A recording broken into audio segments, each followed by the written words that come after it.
Cette semaine à Hockey le magazine, on vous présente une entrevue avec Amy Fecteau qui tentera de se frayer une place dans la formation new-yorkaise dans la LPHF, la saison qui va commencer d'ici quelques semaines. On l'a rencontrée à l'aube de ce camp d'entraînement.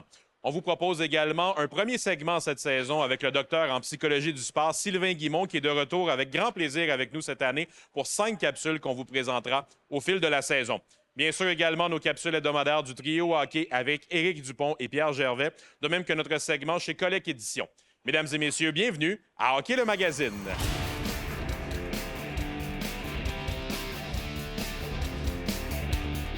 Hockey le magazine est présenté par Sport Rousseau, Hockey Expert et l'entrepôt du hockey. En collaboration avec Accès Physio. Ayez accès à la même qualité de soins que les athlètes de haut niveau et par la plus grande dynastie. En vente partout dès le 21 novembre. Cette semaine, Hockey le magazine a le plaisir de recevoir Amy Fecteau, qui a été la seule Québécoise repêchée dans la LPHF en juin 2024 en 6e ronde par la formation de New York. Merci, Amy, d'être avec nous aujourd'hui. Merci à vous. Amy, j'aimerais qu'on commence par revivre un peu le repêchage que tu as vécu au mois de juin. Comme je le mentionnais, tu as été la seule Québécoise repêchée.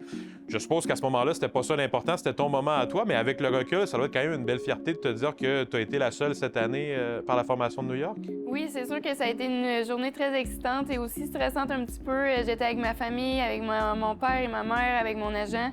Mais non, c'est sûr que c'est une fierté d'être la seule Québécoise repêchée. Puis c'est sûr que je veux bien représenter le Québec cette année, cette saison. C'est la première année où il y avait un repêchage dans la LPHF. L'an dernier, ça avait été le repêchage d'expansion, si on peut l'appeler ainsi. Comment tu avais vécu les semaines d'avant? Est-ce que tu avais eu beaucoup de contacts avec l'équipe de New York? Est-ce que toutes les formations t'avaient parlé? Comment ça s'est passé? Oui, bien, j'avais parlé avec plusieurs des équipes. C'est sûr que j'avais parlé avec New York aussi. Donc, c'était des discussions, comment tu anticipes ta saison, quelques questions comme ça.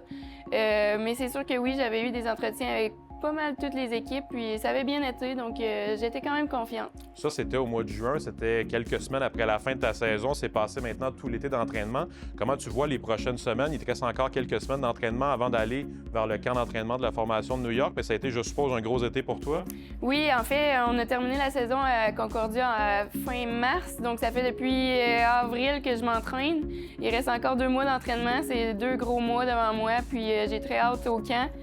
C'est sûr que ça fait une été différente que les autres étés, mais au moins, ça me donne encore plus le goût d'arriver à New York. Tu parles des années avec les Stingers de Concordia. L'an dernier, vous avez eu une année tout simplement spectaculaire, mais tu as passé 5 ans avec cette équipe-là. Tu dois avoir un paquet de souvenirs qui te reviennent en tête par rapport aux années avec les Stingers. Je vois que tu portes encore l'uniforme des Stingers un peu. Ça doit être des années que tu n'oublieras jamais, je suppose? Oui, c'est sûr que c'est 5 des plus belles années de ma vie. J'ai eu la chance d'être coachée par Julie Chu, par Caroline Ouellette, d'avoir des coéquipières incroyables, d'avoir des saisons incroyables. Non, c'est sûr que j'ai des souvenirs qui resteront à jamais gravés dans ma mémoire. Quels sont les souvenirs que tu gardes justement du réseau universitaire canadien? Parce que tu as été la seule Québécoise repêchée, mais tu es aussi la seule représentante du réseau universitaire canadien à avoir été repêchée. Tu représentes un peu le U-Sport, si on peut le dire ainsi, à ce repêchage-là.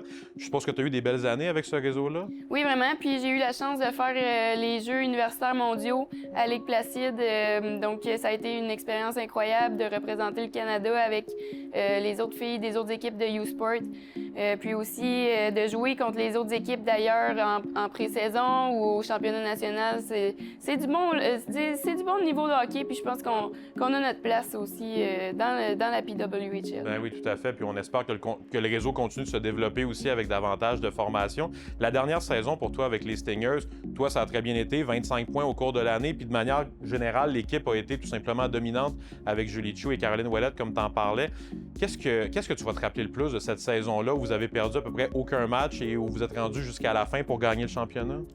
Je vais me rappeler de beaucoup de choses, mais je crois que ce qui va rester vraiment dans ma mémoire, c'est le championnat national. On est arrivé super prêtes, on était confiantes. On a eu nos premières défaites en série, mais on a tellement bien rebondi dans le match d'après. Puis juste on était tellement une équipe unie, donc je crois que c'est ça qui a fait la différence. En terminant, Amy, on te souhaite évidemment d'être avec la formation de New York. Comment tu vois le camp d'entraînement? Je suis certain qu'on t'a pas garanti une place avec l'équipe, mais que tu vas arriver là avec l'espoir de faire la formation puis de participer à la deuxième saison de cette ligue-là. Oui, c'est ça. On m'a pas garanti de place, mais je vais arriver prête, puis je vais donner mon 129 puis... Lié à ton numéro, le 29. Exactement, oui.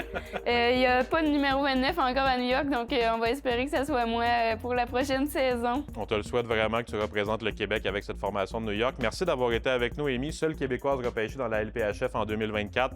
Bravo, puis on te souhaite bonne chance pour ta nouvelle saison. Merci beaucoup. Salut les gars. Hey, salut Alex. J'ai trouvé cette carte Young Guns-là cette semaine. Oh, les deux Young Guns en plus, la régulière et la Canvas. Tu sais que les Young Guns, c'est les cartes les plus collectionnées dans le hobby. Ah ouais? Puis en plus, t'as même la version plus rare, la version Canvas, qui ont tout le temps les plus belles photos en plus. Ouais, ben je me rappelle très bien de cette photo-là. C'était mon deuxième but en carrière à Chicago. Ah ouais? Ah, ça va être spécial avec personne d'ingradin. Ouais, mais j'avais tellement pas compté de but encore que j'étais très excité pareil. Ben oui. Ce qui nous amène à la question de la semaine. Vrai ou faux? Il y a maintenant des cartes Young Guns uniques au monde dans la série Upper Deck. La réponse après la pause. Avant la pause, on vous demandait si c'était vrai ou faux qu'il y avait maintenant des cartes Young Guns uniques au monde dans la série Upper Deck. La bonne réponse est vraie. Pat, il y a vraiment des cartes Young Guns uniques au monde? Oui, depuis 2023-2024, en fait, il y a des cartes qu'on appelle des Outburst Gold. Et puis ces cartes-là, c'est des cartes uniques qui sont inscrites un de un dessus. Et jusqu'à ce jour, on est encore en train de rechercher la carte Outburst Gold de Conin Bedard. Et une boutique aux États-Unis est prête à payer jusqu'à la somme de 1 million de dollars pour cette carte-là. Fait que bonne chance à tous. Je suis sûr que quelqu'un va trouver preneur pour cette carte-là. Merci beaucoup les boys. Et nous, on se voit la semaine prochaine. On est cette semaine chez Accès Physio avec Ariel pour parler de protocole de retour au jeu. Un homme ou une femme s'est blessé, a fait les traitements qu'il y avait à faire pendant quelques semaines. Qu'est-ce qui va déterminer que c'est le bon moment pour lui pour revenir au jeu, Ariel? Donc, on regarde à peu près 4 critères pour le retour au jeu. Donc, premier critère qu'on a, évidemment, c'est la douleur. Donc, on veut une douleur qui va se situer environ à 1 sur 10, pas plus que ça. La raison est assez simple. Il y a vraiment une inhibition au niveau des muscles quand il y a une douleur. Donc, le corps va aller diminuer l'activation musculaire pour ne pas aller créer plus de douleur ou, évidemment, pas se blesser davantage. Donc, c'est vraiment une réaction de protection.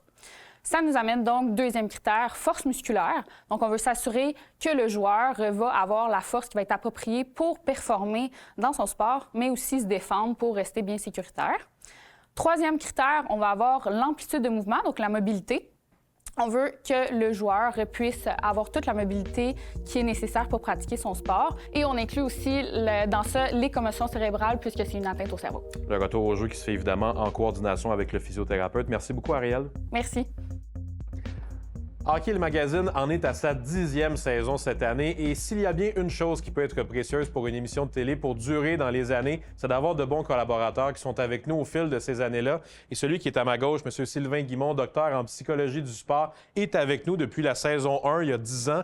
Merci Sylvain d'être là. Ça me rajeunit pas, ça, là. Non, mais on est content de t'avoir avec nous depuis une décennie. C'est spécial quand même. Merci d'être avec nous à chaque année. Très plaisant. Très heureux de faire ça avec toi, Jasmin. Chaque saison, c'est un nouveau défi, puis c'est plaisant. J'adore ça, notre collaboration ensemble. On a eu de belles discussions au fil de ces années-là, puis on va en avoir encore une fois cette année. Tu vas être avec nous pour plusieurs segments tout au long de la saison.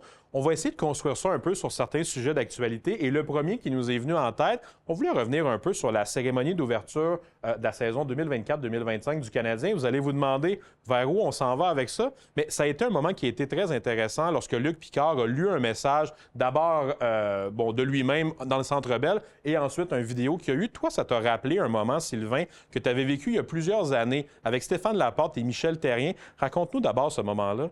Quand je suis arrivé avec le Canadien de Montréal, une des choses que je voulais mettre en place avec Michel, on voulait absolument que les joueurs aient un sentiment d'appartenance puissant à l'équipe. Mais on voulait aussi que les joueurs sentent que le Canadien de Montréal, ça fait partie de la société québécoise. Notre identité commune à chacun d'entre nous, c'est le Canadien de Montréal. Donc, j'ai demandé à Stéphane Laporte de venir nous rejoindre au Centre Bell, en fait, puis Stéphane nous a écrit de quoi d'hallucinant. Stéphane qui est journaliste, auteur, qui a un paquet d'autres, mais qui a une plume incroyable qu'on lit dans la presse. Il écrit d'une façon exceptionnelle. Donc, Stéphane a fait une lettre adressée aux joueurs. qui donnait l'importance ce que c'était que de jouer pour le Canadien de Montréal. Et à la fin de la lettre, ça disait « Le Canadien n'appartient pas au Molson, il m'appartient à moi et depuis toujours. Je l'ai reçu de mon père qui l'a reçu du sien et je le donnerai à mes enfants. » Et ça, c'était vraiment puissant et traduit dans chacune des langues des joueurs qu'on avait remis justement aux joueurs pour qu'ils sentent que c'était important de jouer pour le Canadien de Montréal. Donc, quand j'ai écouté ce que Luc a dit, c'était exactement ou presque les mêmes propos que Stéphane Laporte avait eus. Et donc, ça m'a rappelé ces beaux souvenirs-là que j'ai eu avec le Canadien de Montréal. Tu es une des personnes au Québec, Sylvain, de par le rôle que tu as justement avec le Canadien, avec des équipes sportives, d'avoir un lien privilégié parfois avec des athlètes qui se confient à toi. Puis en même temps, d'un autre côté, via les conférences que tu fais, les salons du livre, de rencontrer les amateurs, les partisans du Canadien. Tu as les deux dualités un peu. Est-ce que tu sens que les joueurs du Canadien sont conscients de ce que ça représente de jouer pour le Canadien de Montréal? Je pense de plus en plus maintenant. De plus en plus dans les années récentes, parce que c'est sûr que si on parle des anciens Canadiens... c'est même pas un sujet. Le lien, ils l'avaient, ils ont grandi avec. Exactement. Et c'était aussi très différent parce que la Ligue n'avait pas autant de joueurs. C'était pas la même Ligue qu'aujourd'hui. Et les joueurs changeaient moins souvent d'adresse qu'aujourd'hui. Aujourd'hui, il faut se le dire, les joueurs changent souvent d'adresse. Ouais. Donc, d'avoir un sentiment d'appartenance puissant, c'est beaucoup plus difficile que ça l'était à l'époque. Mais en ce moment, ce que je sens du Canadien de Montréal, et surtout grâce à Martin Saint-Louis puis à l'équipe de la direction, pour eux, c'est important, puis ils le rendent bien aux gens. Puis ce que j'aime, c'est... puis grâce à une collègue qu'on a eue ensemble, qui est là maintenant au niveau des communications. Chantal. Mais Chantal fait en sorte que les joueurs savent comment c'est important et je trouve que c'est bien que le Canadien ait pris Chantal parce qu'elle a les deux côtés de la médaille. Le club de hockey canadien, mais elle sait comment les médias, c'est important parce que c'est les médias qui sont le trait d'union entre l'organisation et les fans. Est-ce que tu as l'impression, Sylvain, que c'est quelque chose qui peut se travailler avec un joueur, de développer un sentiment d'appartenance? Quand il y a quelqu'un qui rentre dans ton bureau, qui peut-être se sent moins attaché émotivement à l'équipe, peu importe pour laquelle il joue, est-ce que tu as des réflexes, toi, à lui communiquer? C'est tellement important ce que tu viens de demander là. Puis là, les gens vont comprendre l'importance du sentiment d'appartenance. Un sentiment d'appartenance, ce n'est pas seulement un sentiment de fierté. C'est un sentiment de sécurité. Mm-hmm. Quand tu appartiens à une organisation ou à une équipe, ce que ça fait, c'est que ça te place en sécurité. Tu vois, nous, on a un sentiment d'appartenance puissant avec RDS. Bien, on se sent un peu comme chez nous. Mm-hmm. C'est comme un peu notre résidence, c'est un peu comme notre famille. Ben oui. Donc, un sentiment d'appartenance puissant, c'est comme si on revenait à la maison. There's only one place called home. Et c'est ça que ça veut dire un sentiment d'appartenance. Oui, il y a une fierté, mais au-delà de ça, c'est surtout une sécurité et de sentir que j'appartiens à cette équipe-là, donc j'ai ma place. Et l'être humain, ce qu'il cherche dans la vie, c'est d'avoir sa place. Il cherche d'avoir son identité, de sentir qu'il est dans un groupe, qu'on prend soin de lui, qu'il est heureux à l'intérieur d'un groupe. Et on sait qu'on performe toujours mieux quand on est heureux. Sylvain, tu nous fais découvrir un paquet de choses, puis ça nous permet de voir qu'il y a beaucoup plus que la patinoire, que le hockey comme tel, beaucoup de choses qui se passent en arrière. On va te retrouver tout au long de la saison. Merci pour cette première capsule, premier segment, puis on te retrouve très bientôt. Ça fait plaisir.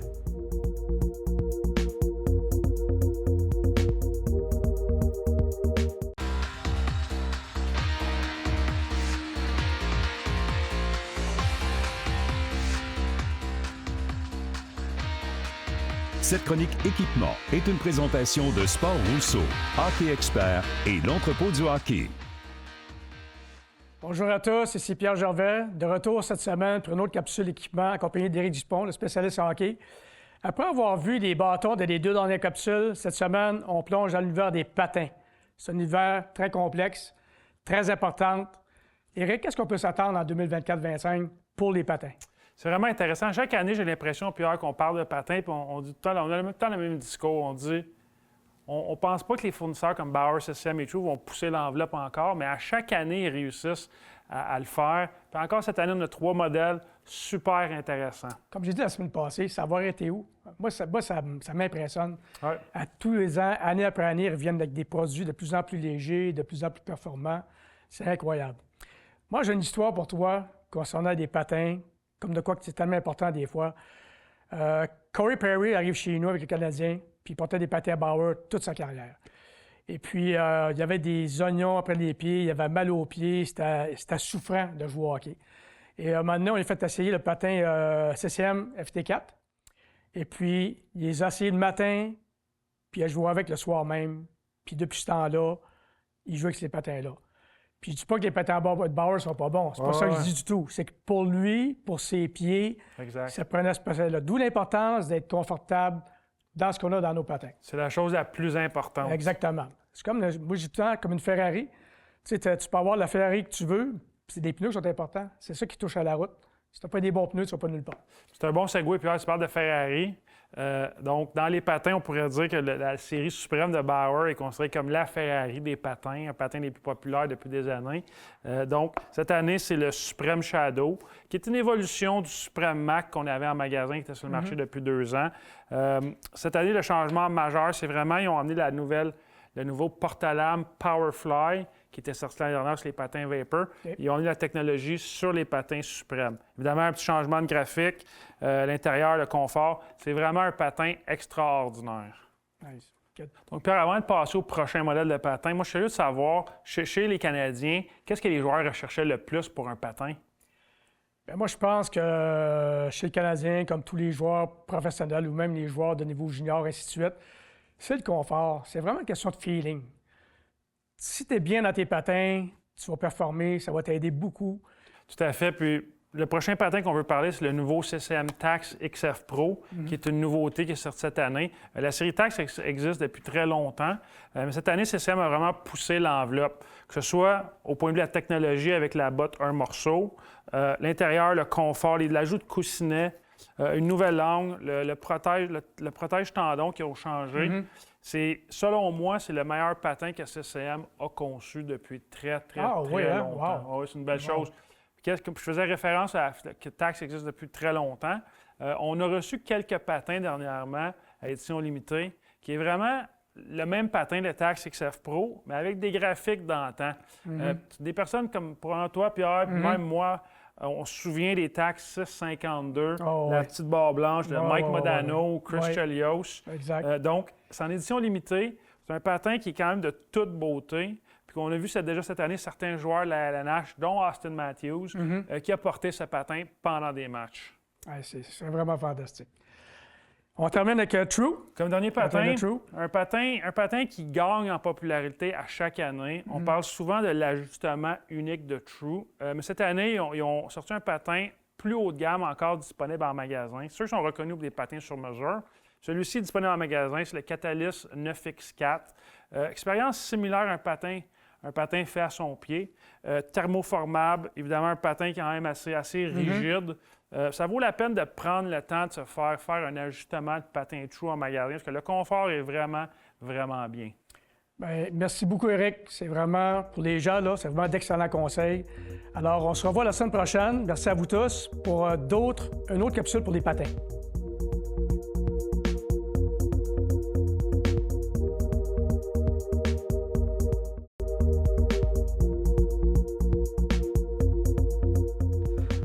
Cette semaine, Hockey le Magazine a le plaisir de s'entretenir avec le joueur de l'organisation du Canadien, Alex Barré-Boulet, qui est avec nous. Et j'ai envie de parler de son parcours qui l'a mené vers le hockey professionnel. Mais avant, je vais le présenter comme collaborateur de Hockey le Magazine cette année. Alex, tu collabores sur les capsules avec Collègue Édition. Comment tu as trouvé l'expérience jusqu'à maintenant? Ouais, c'était vraiment le fun. Une premier essai en tant qu'acteur. C'était spécial un peu au début, puis plus que ça allait, plus que j'étais à l'aise. Mais le monde de Collègue Édition était vraiment super cool avec moi. Je sais que tu es en plein dans ta carrière de hockey, mais est-ce que c'est quelque chose, les médias, pour lequel tu as un certain intérêt, que tu te vois peut-être après ta carrière? Est-ce que tu aimes ça, faire ce genre de choses-là? Oui, j'aime ça. Je sais pas, je suis pas rendu là encore, mais on verra qu'est-ce qui se présente à moi à ma retraite. Mais c'est sûr que si l'occasion se présente, c'est sûr que je vais tenter l'expérience. Bien, on est content de t'avoir avec nous, en tout cas, cette année pour Collègue Édition. Je vais te ramener sur le côté joueur de hockey. On avait envie de parler du parcours qui t'a amené vers le hockey professionnel. Comment ça a commencé pour toi, le hockey mineur? Tu viens de Montmagny, si je ne me trompe pas? Oui, j'ai commencé un peu comme tout le monde vers l'âge de 4 ans. Mes premiers coups de patin. Novice à tombe, j'ai fait à Montmagny.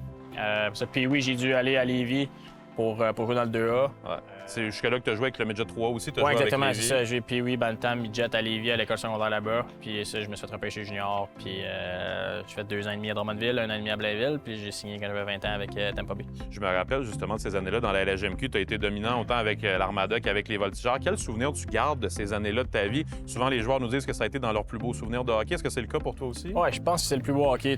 Les gars sont tous dans le même âge, tu as toutes les mêmes préoccupations. Personne de famille, tout le monde est vraiment focusé hockey puis être les boys ensemble. C'est une école de vie, je pense. Même si les gars qui virent pas pro, je pense qu'ils apprennent beaucoup dans le junior, pas juste pour le hockey, mais en tant que personne, les valeurs. Donc, c'est sûr que si je pouvais recommencer le junior, je le ferais demain matin. Alex, on sait un peu le parcours que tu as eu. Tu es un gars qui n'a pas été repêché dans la Ligue nationale, mais tu as signé un contrat ensuite. Tu avais eu tellement de succès dans le junior. Qu'est-ce que tu te rappelles des débuts de ta carrière professionnelle quand tu es arrivé à 20 ans dans l'organisation du Lightning puis que tu avais tout approuvé? Comme on dit, tu n'étais pas un gars qui avait le profil d'un joueur repêché? Oui, j'étais assez chanceux au début de l'année. La malchance d'un a fait la malchance à moi. Je suis arrivé sur la 3e ligne, première pratique au camp d'entraînement, puis un gars qui s'est blessé donc, sur la première ligne. Donc, Benoît Gros m'avait donné la chance au premier match de jouer sur le top 6, dans le fond. Puis, je pense que c'est là que tu es à l'aise le plus. Oui, c'est ça. Puis j'avais un bon match, j'avais eu 2 points. Le match après, j'avais recompté. Donc, ça a comme bâti un peu mon reste de saison. Ça m'a donné confiance. Puis, j'ai jamais vraiment débarqué du top 6 après ça avec Ben Gros.